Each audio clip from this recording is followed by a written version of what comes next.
¿Qué tal? ¿Cómo están? Es un placer saludarles nuevamente para comentar temas desde la psiquiatría y desde el psicoanálisis. Y en esta ocasión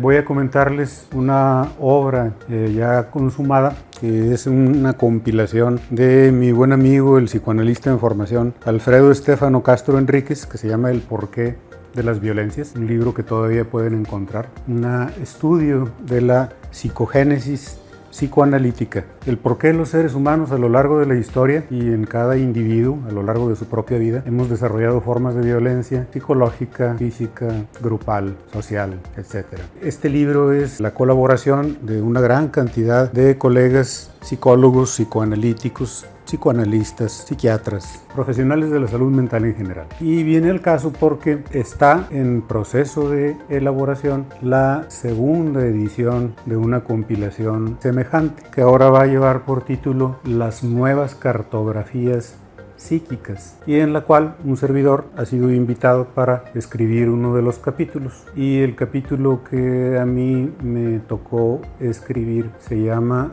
precisamente El malestar contemporáneo, una cartografía psíquica a la luz de la pandemia. Y aunque el tema de la pandemia ya empieza a estar muy saturado, muy trillado, muy manoseado cuando se usa con fines de resaltar cualquier otro fenómeno que se desee, en este caso no puedo evitar yo el caer en ese lugar común indeseable desde el punto de vista de la literatura y de la escritura en general, para no sonar tan pretencioso como si mi producción fuera literaria. El asunto de que en el tema de las nuevas cartografías psíquicas a la luz de la pandemia abordo el problema de si desde 1930, que fue el año en el cual Sigmund Freud escribió una de sus obras más famosas que se llama El malestar en la cultura, hasta hoy, 91 años después, ¿ha cambiado o no ha cambiado la mente colectiva, la mentalidad social, el modo en que funcionamos los seres humanos cuando nos encontramos viviendo en una colectividad? Y entonces lo que propongo en este trabajo,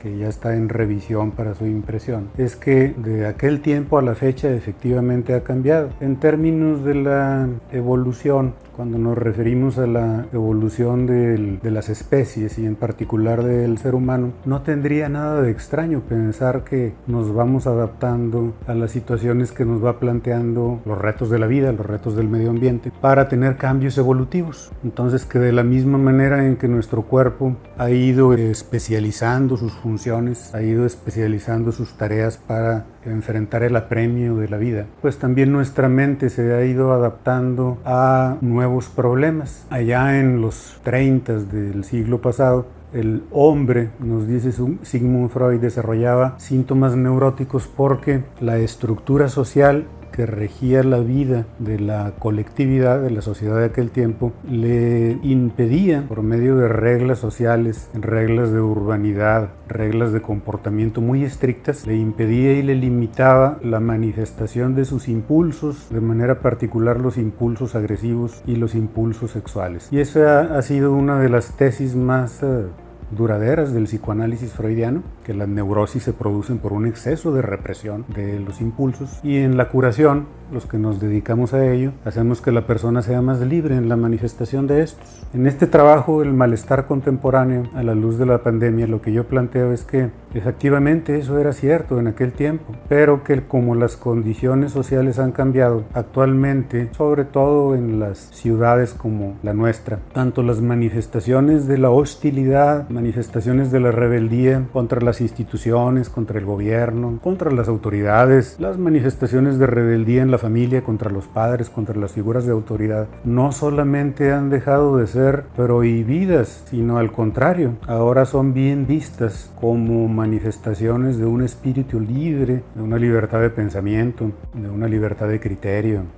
de una madurez psicológica. Y de la misma manera, las manifestaciones de la sexualidad como tradicionalmente la conocíamos, en cuanto a la galantería, el erotismo, el establecimiento de relaciones de pareja, las relaciones sexuales propiamente dichas, el coito, el orgasmo, las relaciones sin el fin de procrear ha sido ya normalizado. No solamente ha sido normalizado, sino que ahora se promueven como normales otras formas de sexualidad que se cobijan todas bajo esta ideología o movimiento social con características ideológicas que es el arco iris de la diversidad sexual, las siglas que van representando las diferentes maneras de la sexualidad del ser humano van aumentando cada vez que se suman nuevas maneras de vivir la sexualidad que se propone a la sociedad, que es la manera saludable de vivirla, como una sexualidad plena y sin restricciones. De tal manera que la primera forma de sexualidad que describí ya va apareciendo como anticuada, incluso ya se le califica como una manera de vivir la sexualidad enfermiza, se le llama heteronormatividad, que las cosas tienen que ser hombre, mujer, de cierta manera, etcétera, etcétera. En el artículo lo que resumo es que si tanto la rebeldía como la sexualidad ya no son reprimidas, ¿cuál es la causa del malestar contemporáneo? Y termino haciendo unas conclusiones que tienen que ver con que, habiéndose liberado el hombre contemporáneo de muchas de las restricciones que le imponía la religión y la cultura, ahora se ve acosado de un sentimiento inconsciente de culpabilidad de haber roto algunas reglas que viven en lo inconsciente profundo, y que ese sentimiento inconsciente de culpabilidad ahora se manifiesta como un malestar contemporáneo que es el temor ecocida, temor apocalíptico, el temor de que nuestra civilización, nuestra sociedad, nuestra raza, nuestra especie esté al borde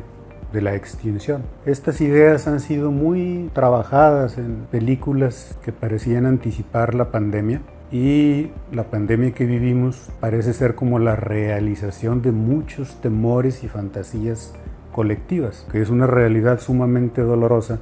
A lo que yo me estoy enfocando aquí es a que era algo que era un fenómeno subjetivo interno como ya presentido desde hace muchas décadas, y es a lo que me enfoco a resumir en el libro, que aprovecho para agradecer nuevamente a mi amigo el psicoanalista en formación Alfredo Estefano Castro, a quien le envío un saludo, y esperemos pronto tener la edición en nuestras manos para comentárselos aquí mismo en este espacio, los otros autores que también participan en él. Muchas gracias.